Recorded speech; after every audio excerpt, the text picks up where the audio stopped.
I agree with that, but ISI is like all other intelligence services, whether it's the Australian service or the American service. You're not in the business to help other people. You're in the business of intelligence to protect your own country and support your own government.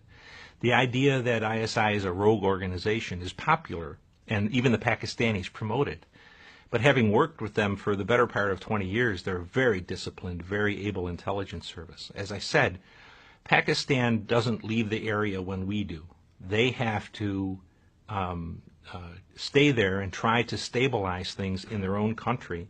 To do that, they believe at least, they have to help reestablish an Islamic country in Afghanistan, an Islamic government.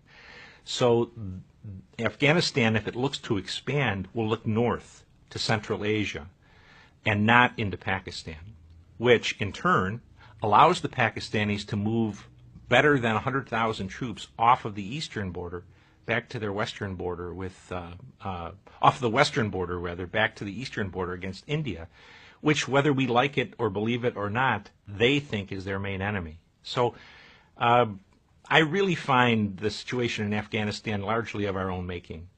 And the Pakistanis will support an Islamic government in Kabul because that's their best interest. We have created a mess. They have to sort it out now. And it's really a disastrous situation for the United States, at least, because the American people, I think, are going to believe bin Laden's dead, we're leaving Afghanistan, the problem is over. But if you look at it objectively, Al-Qaeda is now has 6 different operational platforms, where at 2001 it only had 1. And so we're much worse off. And we've also demonstrated to the Islamists that we are not, it's an old-fashioned word, but we're not manly. But the enemy loses hundreds a week.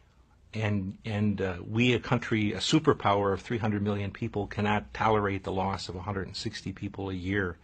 It's a bad example to set for an enemy who is willing to expend enormous numbers of lives.